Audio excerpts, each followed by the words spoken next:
Stephen अपनी मिस्र की गर्मियों की यात्रा के दौरान गुफाओं की खोज कर रहा था। वहां उसे कितनी अद्भुत कलाकृतियां मिली थीं, इसकी गिनती वो भूल चुका था। उसने उनमें से हर एक की तस्वीर ली, बेशक उन्हें कभी छुआ नहीं। आप कभी नहीं जानते कि उनमें से कौन सा शापित है।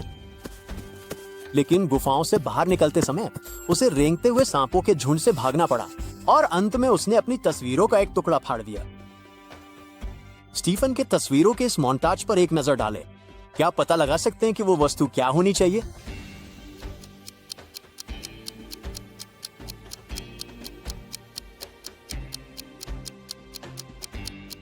देखते हैं, वो पक्का पुराने जमाने का जिन वाला चिराग है। वो एक फूलदान है और मेरा अंदाजा है कि वो एक सोने का मुकुट होना चाहिए, है ना? स्टीफन के अनुसार आप बिल्कुल सही हैं। जेना को 10 घंटे की अगली फ्लाइट का इंतजार करना था, इसलिए वो एयरपोर्ट के गेम स्टेशन पे गई और एक नया गेम खेलने की कोशिश की। उसे पता लगाना था कि इस तस्वीर में क्या गायब है। क्या आप उसकी मदद कर सकते हैं?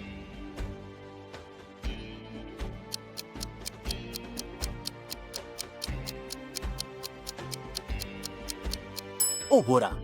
आपकी नजर तेज है, हाँ? एमी जंगल में खो गई और उसे सुनसान जगह पर एक घर मिला। उसने मदद मांगने के लिए दरवाजा खटखटाया और एक चुड़ैल ने जवाब दिया। चुड़ैल ने एमी को अंदर बुलाया और उसे कॉफी पिलाई। और जब एमी ने जाने की कोशिश की तो चुड़ैल ने उसे जाने नहीं दिया। उसने कहा कि एमी को एक मेमोरी टेस्ट पास करना होगा और अगर वो सब कुछ सही कर देती है तो चुड़ैल उसे जाने देगी। उसने एमी को एक पुरानी किताब, जन लगी बालियों की एक जोड़ी और एक कंगन दिखाया। इन तस्वीरों को देखें और एमी को चुड़ैल द्वारा दिखाई गई हर वस्तु का सही वर्जन चुनने में मदद करें।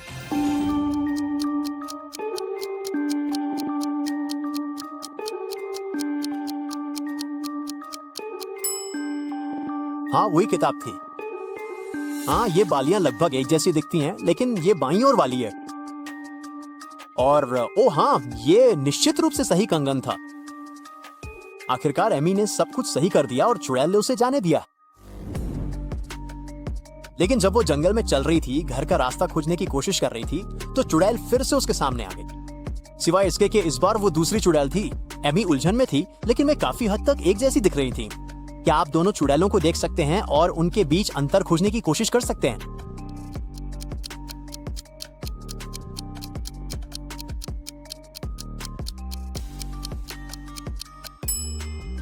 हाँ, उनके जूतों के रंग अलग अलग थे।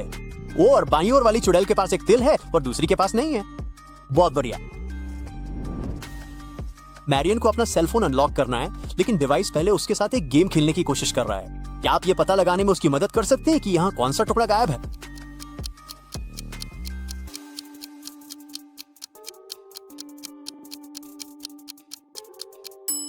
हाँ, वो वहां सही मार रहा है। पहले से एक भीड़ भरे कॉन्सर्ट में अचानक उसे महसूस हुआ कि कोई उसके बैग में हाथ डाल रहा है और उसका क्रेडिट कार्ड वाला बटुआ निकाल रहा है। वो देख नहीं पाई कि वो व्यक्ति कौन था, लेकिन निगरानी कैमरों के फुटेज की जांच करने के बाद सुरक्षा गार्ड 3 संदिग्धों तक पहुंचने में सफल रहे। जॉनी ने कहा कि वो घंटों से शौचालय जाने के लिए लाइन में खड़ा था और चोरी से उसका कोई लेना देना नहीं था। जेनी ने कहा कि वो बहुत अमीर है और उसे अपनी मनचाही चीजों के लिए भुगतान करने के लिए किसी और के कार्ड की जरूरत नहीं है। पेनी ने कहा कि वो बैंड के साथ गाने में इतनी मग्न थी कि उसे पता ही नहीं चला कि क्या हुआ। सुरक्षा गार्डों ने तुरंत पता लगा लिया कि चोर कौन था। क्या आप भी इसका पता लगा सकते हैं?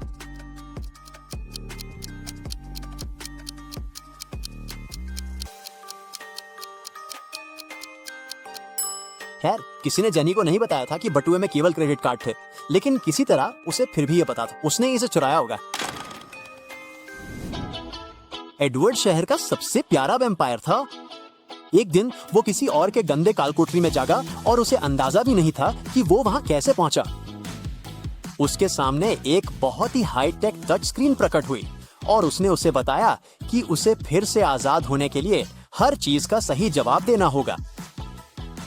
पहली तस्वीर एक अधूरी पहेली लग रही है। क्या आप एडवर्ड को यहाँ गायब टुकड़े का पता लगाने में मदद कर सकते हैं?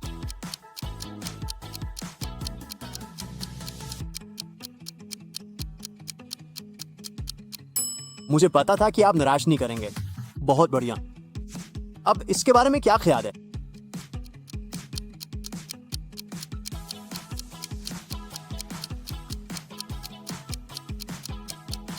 मैंने कभी सोचा नहीं था कि वो वही था, पर खुशी है कि आपने पहचान लिया। ठीक है, जाहिर तौर पर एक और है और फिर एडवर्ड फिर से आजाद है।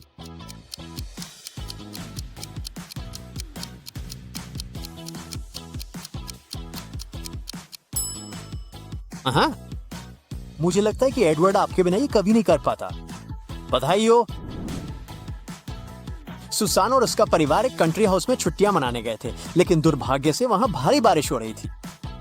13 दिनों तक बारिश होते ही जब सुबह बारिश होती थी तो दोपहर सुंदर और साफ होती थी, और जब दोपहर में बारिश होती थी तो अगला दिन एक साफ और सुहानी सुबह से भरा होता था।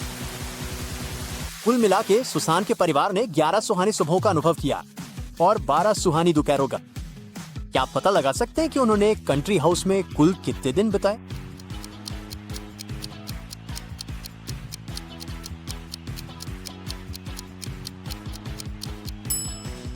कुल संख्या 18 दिन थी।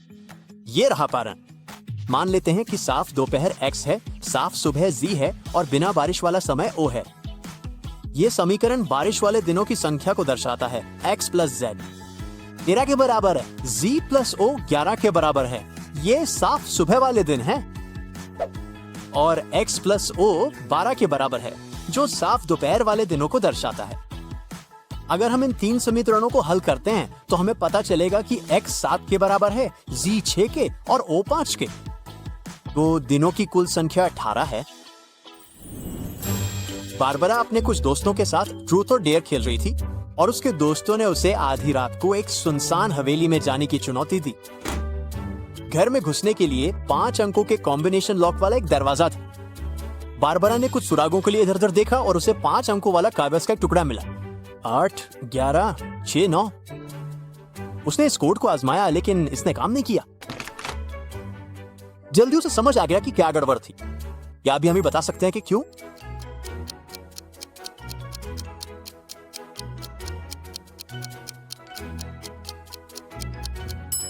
उसने कागज को उल्टा पकड़ा हुआ था। सही कोड 6, 9, 11, 8 है। आखिरकार वो मुख्य घर के अंदर पहुंच गए। लिविंग रूम में उसे पता चला कि हवेली उतनी सुनसान नहीं थी जितनी लग रही थी। वहां 4 महिलाएं उसका इंतजार कर रही थी। उनमें से हर एक ने बारबरा को घर दिखाने की पेशकश की। आपको क्या लगता है कि कौन सी महिला सबसे सुरक्षित विकल्प है?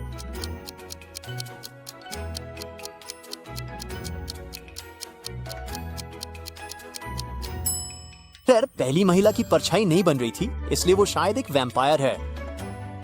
तीसरी महिला की गर्दन पर वैम्पायर के काटने का निशान था, जिसका मतलब है कि वो जल्द ही वैम्पायर बन जाएगी।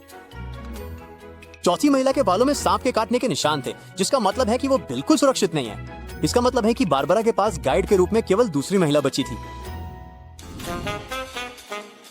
एक गुप्त दरवाजे से गुजरने के लिए बारबरा को दरवाजे के पैटर्न का गायब हिस्सा ढूंढना था। क्या आप इसे ढूंढने में उसकी मदद कर सकते हैं?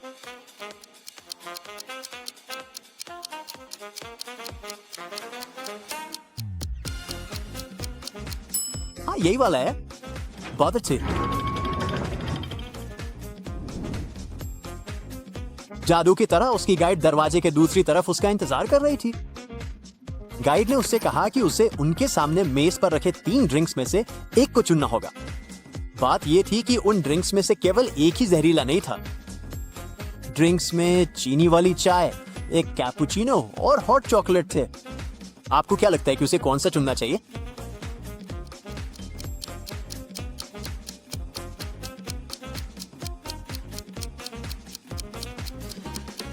देखते हैं, अगर चाय में वाकई चीनी होती तो वो पूरी तरह से घुल गई होती, लेकिन चीनी के टुकड़े अभी भी वही हैं।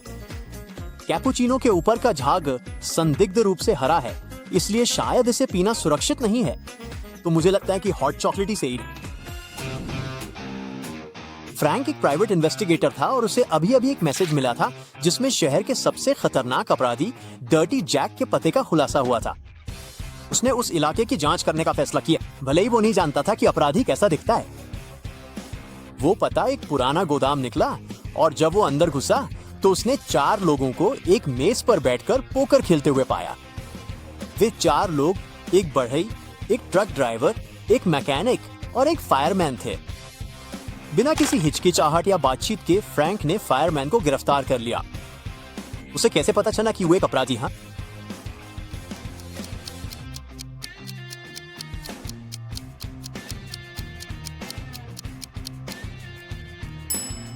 फायरमैन कमरे में अकेला पुरुष था, बाकी पोकर खिलाड़ी महिलाएं थी। इस सड़क पे एक रहस्य है, इसमें कहीं एक बाघ छिपा हुआ है। क्या आप इसे ढूंढ सकते हैं?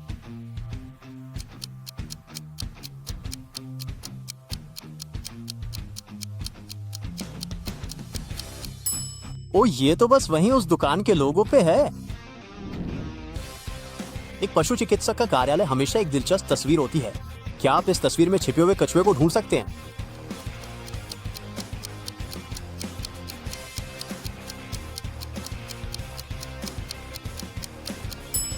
वो शर्म से डेस्क के नीचे छिपी हुई थी। बेचारा कछुआ। ठीक है, इन दोनों लोगों को देखो जो जेल की कोठरी में बंद है।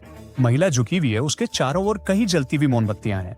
धुआं उठ रहा है और वो खांस रही है। एक आदमी बिल्कुल स्थिर खड़ा है और उसके चारों ओर अनगिनत चूहों की एक बहुत बड़ी भीड़ जमा है। वो अपनी जगह से जरा भी हिलने की कोशिश नहीं करता है और पूरी तरह से शांत और स्थिर दिखाई देता है।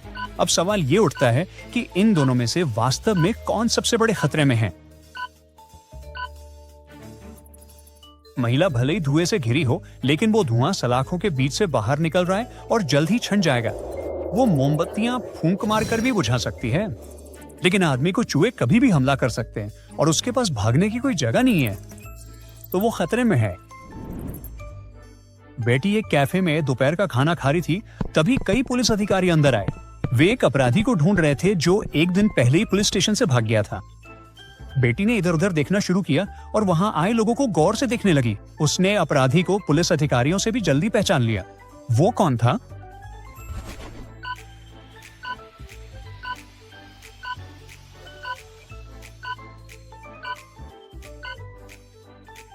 बारमैन को देखो, उसने हथकड़ी पहन उठी है। एक लैब में मेज पर रंग बिरंगे तरल पदार्थों से भरी 3 शीशियां रखी हैं। किसी ने उनमें से एक में जहरीला पदार्थ मिला के छेड़छाड़ की है। वो कौन सी शीशी है?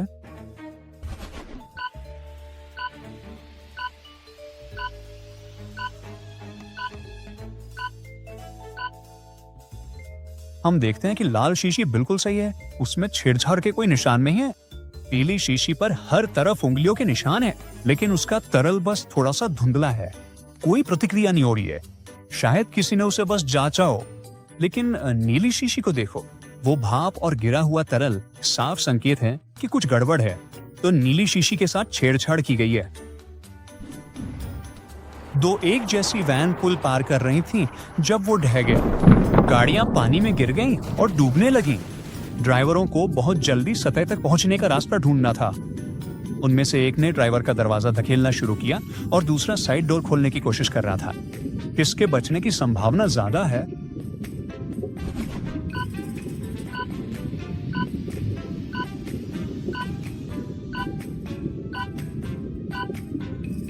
पहला ड्राइवर दरवाजा नहीं खोल पाएगा क्योंकि पानी का दबाव बहुत ज्यादा होगा, लेकिन दूसरी कार में साइड डोर स्लाइडिंग है।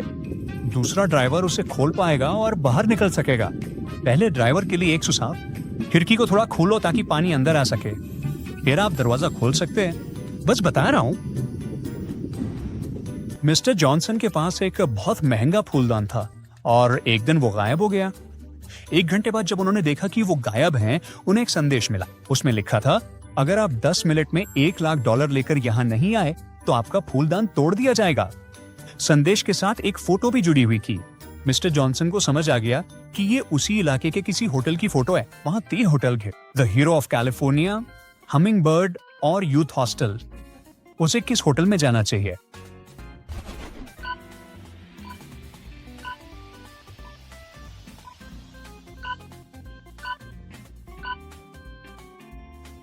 मिस्टर जॉनसन को जल्दी से हमिंग बर्ड होटल जाना चाहिए। ये इकलौता होटल है जिसमें 7वीं मंजिल है। मिस्टर ब्राउन की दुकान से 3 महंगी घड़ियां चोरी हो गई हैं इस साल। पुलिस उस आदमी की मदद नहीं कर पाई, इसलिए उसने एक निजी जासूस रखने का फैसला किया।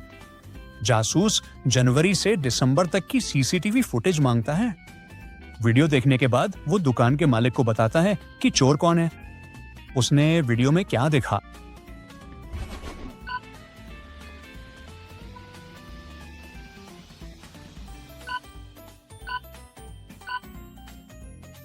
वही आदमी अप्रैल, अगस्त और नवंबर में कई बार दुकान में आया था और हर बार उसके हाथ पे प्लास्टर बंधा हुआ था, लेकिन कोई भी टूटी हड्डी ठीक होने में 8 महीने नहीं लगती। केनेथ को भूख लगी थी। उसे एक अच्छा डाइनर मिला जहां बर्गर मिलते थे और उसने एक बर्गर खरीदा। वेटर ने जब उसका ऑर्डर लाके दिया तो केनेथ हाथ धोने के लिए बाथरूम गया, लेकिन जब वो वापस आया तो उसका बर्गर गायब था। उस आदमी ने डाइनर में चारों ओर देखा और समझ गया कि उसका खाना किसने लिया है। क्या आप पता लगा सकते हैं?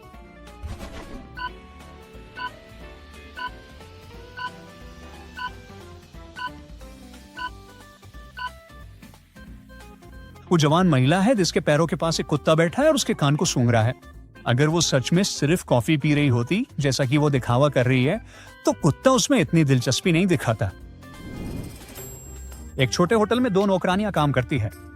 एक दिन होटल के मालिक को पता चलता है कि उनमें से एक नियमित रूप से मेहमानों का सामान चुराती है। इन नौकरानियों को देखिए जो कमरों की सफाई कर रही हैं। क्या आप मालिक की मदद कर सकते हैं कि कौन दोषी है?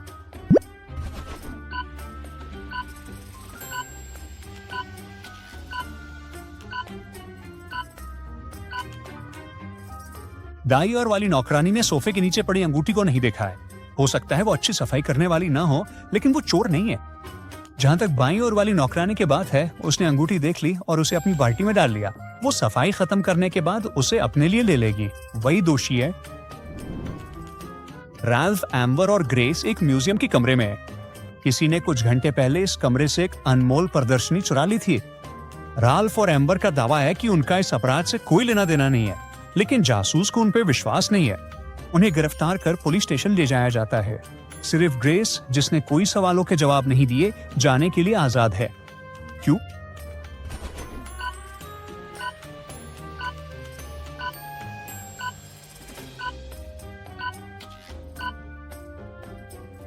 सच तो यह कि ग्रेस ही जासूस है। इन लोगों को ध्यान से देखिए। इनमें से एक ने झूठ बोला जब उसने कहा कि उसने बाढ़ पर पीला स्माइली फेस नहीं बनाया। कौन है वो?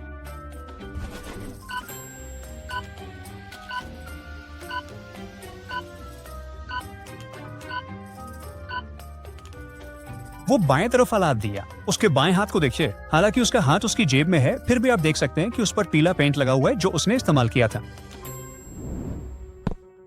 डिटेक्टिव हॉल, एजेंसी के सबसे प्रतिभाशाली जासूसों में से एक, ने अपनी कोडेड चाबी का इस्तेमाल किया और उस अपार्टमेंट में दाखिल हुआ जहां गुप्त दस्तावेज छुपाए गए थे।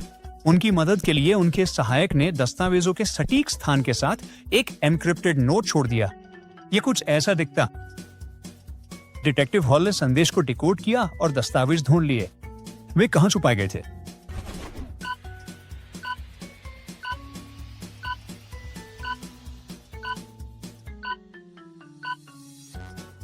नोट में लिखा है, स्टूडियो में कालीन के नीचे।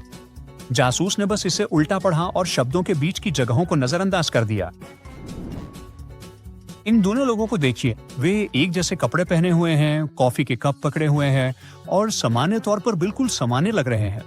लेकिन उनमें से एक भेड़िया मानव है जो भेस में है। कौन है वो?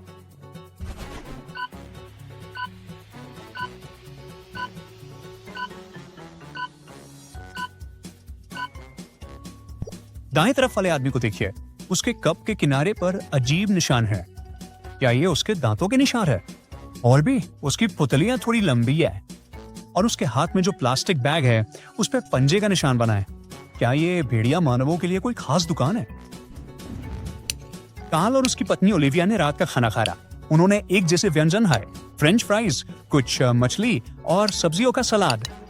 जल्दी कार्ल को तबीयत खराब महसूस हुई और उसने एम्बुलेंस को बुलाया। आदमी को तुरंत अस्पताल ले जाया गया और डॉक्टरों के पास उसे बचाने के लिए पर्याप्त समय था।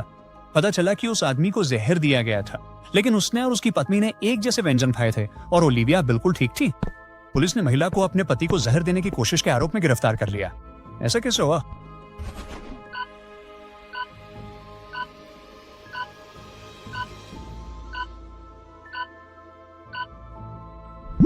ओलिविया ने सारे व्यंजन जानबूझकर कम नमक वाले बनाए और नमकदानी में जहर मिला दिया था। आप एक जगह पे हैं जिसका नाम है बॉबी की दुनिया, और वहाँ सिर्फ एक ही कानून है। वहाँ एक आईना है लेकिन कोई प्रतिबिंब नहीं है। वहाँ चीज वाली पिज्जा है लेकिन हैम वाली नहीं है। वहाँ काली मिर्च है लेकिन नमक नहीं है। वहाँ एक दरवाजा है फिर भी कोई प्रवेश या निकास नहीं है। इसमें कानून क्या है? अजीब है।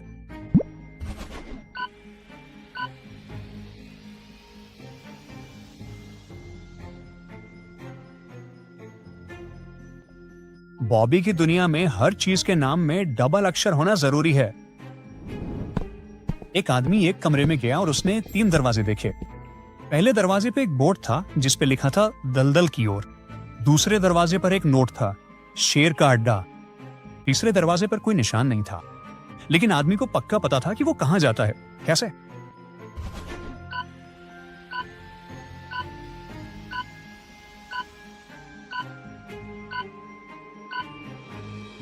वो वही दरवाजा था जिससे वो अंदर आया था। 3 मशहूर जासूस एक कॉफी शॉप में एक पेचीदा केस पर चर्चा करने आए। वेटर ने पूछा, क्या सबको कॉफी चाहिए? पहले जासूस ने कहा, मुझे नहीं पता। दूसरे जासूस ने जवाब दिया, मुझे नहीं पता। और तीसरे जासूस ने कहा, हाँ।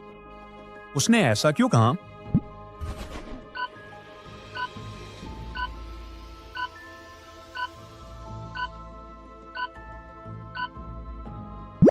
हर जासूस कॉफी पीना चाहता था, लेकिन पहले 2 ये नहीं जान सकते थे कि क्या ये सबकी पसंद होगी। जब तीसरे जासूस ने अपने साथियों के जवाब सुने तो उसने समझ लिया कि दोनों कॉफी चाहते हैं, और चूंकि वो खुद भी एक कप चाहता था, उसने हाँ कह दिया। आविष्कारक श्री बर्नार्ड 6ठी मंजिल पर रहते थे। महीनों की मेहनत के बाद उन्होंने आखिरकार एक टाइम मशीन बना ली।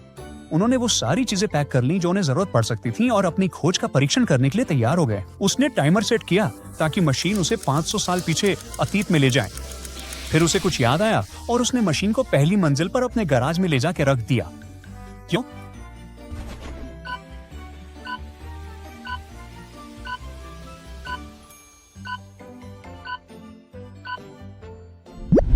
आविष्कारक नहीं चाहता था कि उसे चोट लगे। 800 साल पहले ऊंची इमारतें नहीं थी, वो 6ठी मंजिल की ऊंचाई से सीधे जमीन पे गिर जाता। बड़ा चालाक है। डैन एक बैकपैकर है जिसे छोड़े हुए और रहस्यमयी शहरों की खोज करना बहुत पसंद है। उसने अब तक कई जगहों की यात्रा की है, लेकिन इस बार आपकी मदद के बिना उसकी ये रोमांचक यात्रा एक त्रासदी में बदल सकती है। जब वो जापान के एक प्राचीन गांव के चौराहे पर पहुंचता है, तब काफी देर हो चुकी होती है। उसे पता है कि उसे जितनी जल्दी हो सके गांव छोड़ देना चाहिए। जैसे ही रात हो जाएगी, शायद वो जिंदा ना बच पाए। गोधूली के समय कुछ भी देखना मुश्किल हो जाता है, लेकिन डैन किसी तरह 3 रास्तों के संकेत देख लेता है। पहले रास्ते के ऊपर एक बिल्ली बनी हुई है। दूसरे रास्ते के ऊपर डैन को नंबर 4 दिखाई देता है। तीसरे रास्ते के ऊपर कोई निशान नहीं है, लेकिन वहां डैन को हवा की आवाज सुनाई देती है। गांव से सुरक्षित बाहर निकलने के लिए डैन को कौन सा रास्ता चुनना चाहिए?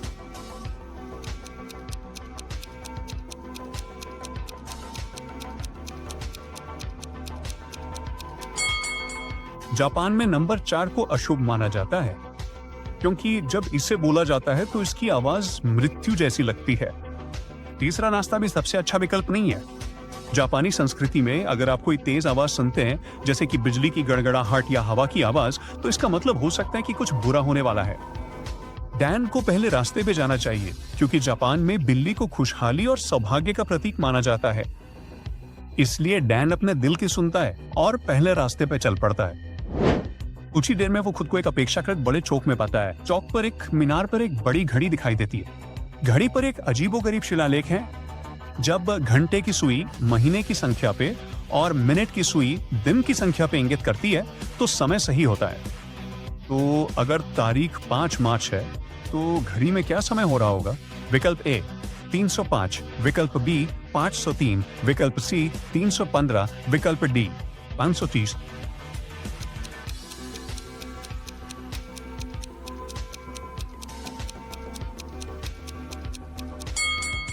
घंटे की सुई 3 पर होनी चाहिए, जो मार्च है, और मिनट की सुई 5 पर, जो महीने का दिन है।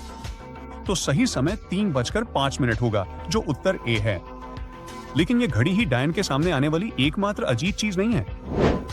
जल्द ही वो एक अंधेरी सुरंग देखता है और उसके प्रवेश द्वार के पास 3 लालटेन खड़ी हैं, जिनमें से हर एक पर अलग अलग प्रतीक बने हैं। पहली लालटेन पर चांद बना है, दूसरी लालटेन पर सूरज है और तीसरी लालटेन एक तारे से सजी हुई है। वहां एक नोट भी है जिस पे लिखा है, सही लालटेन वही है जो ना सबसे चमकीली है और ना सबसे अंधेरी, बल्कि उनके बीच वाली है। आगे बढ़ने के लिए डैन को कौन सी लालटेन चुननी चाहिए?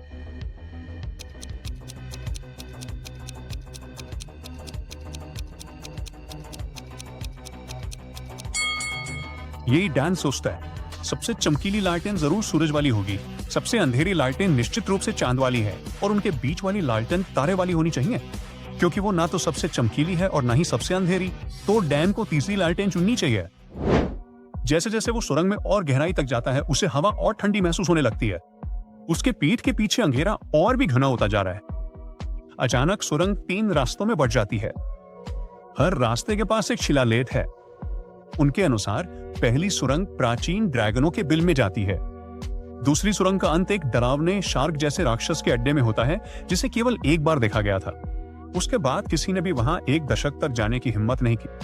और तीसरी सुरंग एक अथाह गड्ढे में जाती है। डैन को कौन सी सुरंग चुननी चाहिए ताकि उसके पास कम से कम बचने की थोड़ी सी भी संभावना हो?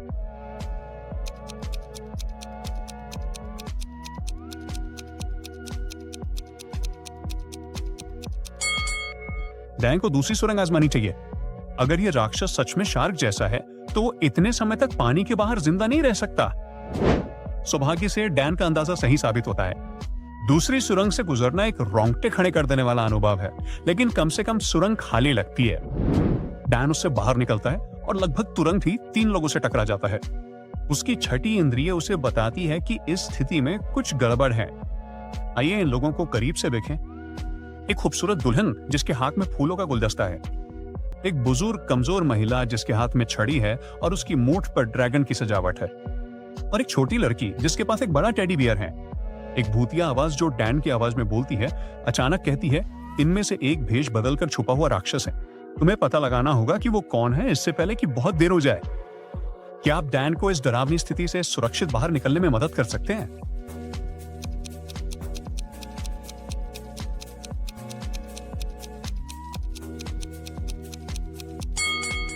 असल में राक्षस लड़की का टेडी बियर है।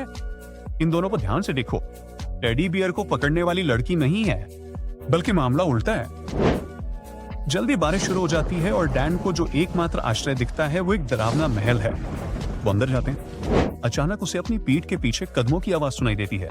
कोई उसका पीछा करने लगता है। डैन और तेज दौड़ता है और फिर एक बंद रास्ता आ जाता है। बस 1 सेकंड बाद वो दीवार में 3 दरवाजे देखता है। लेकिन ये मत भूलो कि डैन एक भूतिया जगह में है, तो इसमें कोई हैरानी नहीं कि हर दरवाजे के पीछे कोई ना कोई डरावना जीव छुपा है। पहले दरवाजे के पीछे एक ज़ॉम्बी छुपा है, दूसरे दरवाजे के पीछे एक वेयरवुल्फ है। अगर डैन तीसरा दरवाजा खोलता है तो वो एक खूनी प्यासे वैम्पायर के आमने सामने आ जाएगा। डैन को कौन सा दरवाजा खोलना चाहिए ताकि उसके बचने की संभावना हो?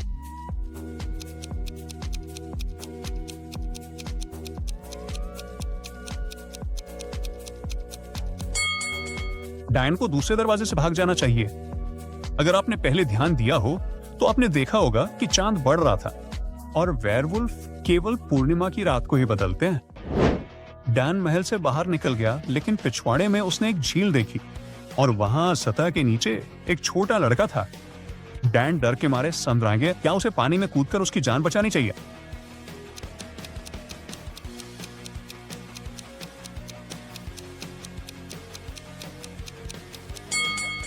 नहीं, इसकी कोई जरूरत नहीं है।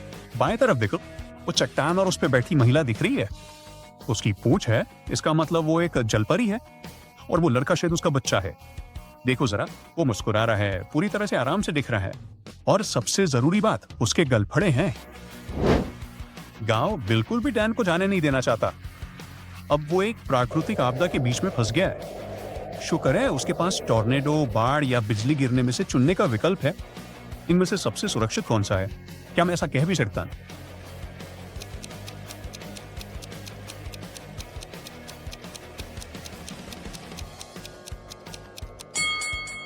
डैन को किसी तरह की शरण सिर्फ उसकी पीठ के पीछे वाली ऊंची पहाड़ी पर ही मिल सकती है।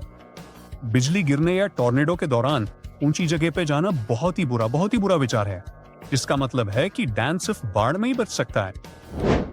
खैर, बाढ़ से बचने के बाद लेकिन डैन अपना सफर जारी रखता है। अब वो एक जंगल से होकर यात्रा करना है और जल्दी उसे पता चलता है कि उसका पानी लगभग खत्म हो गया है। वो 4 स्रोतों में से किसी एक से और पानी ले सकता है, एक रसीले कैक्टस से, खारे समुद्री पानी वाले तालाब से, एक साफ शांत झील से या एक गंदले नाले से। डैन को अपनी फिल्टर वाली पानी की बोतल भरने के लिए किस स्रोत का पानी चुनना चाहिए?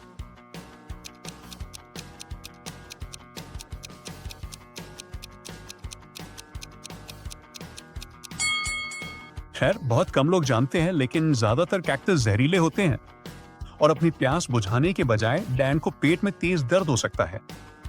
खारा समुद्री पानी उसे और ज्यादा डिहाइड्रेट कर देगा। शांत झील का ठहरा हुआ पानी हर तरह के बैक्टीरिया से भरा होता है और इससे पीना बेहद खतरनाक है। इसलिए डैन के लिए सबसे अच्छा विकल्प गंदला नाला है। इसमें ऐसा कुछ भी नहीं है जिसे उसकी फिल्टर वाली बोतल साफ न कर सके। डैन को एक जर्जर झोपड़ी मिलती है और वो तय करता है कि वो रात वहीं बिताएगा। अचानक उसे कुछ आवाज सुनाई देती है और वो दरवाजे के पास एक भूत देखता है। वो अलौकिक प्राणी काफी शक्तिशाली लगता है, इसलिए डैन को खुद को बचाने के लिए अपने चारों ओर एक घेरा बनाना होगा। झोपड़ी को ध्यान से देखो और सोचो कि वो इस काम के लिए क्या इस्तेमाल कर सकता है।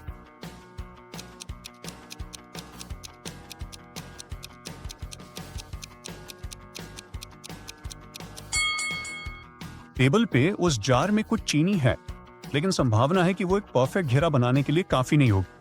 बिस्तर पर एक चादर भी है, लेकिन वो इतनी छोटी है कि उसमें एक वयस्क आदमी फिट नहीं हो सकता। लेकिन देखो, वो चौक है। अब ये जरूर काम करेगा।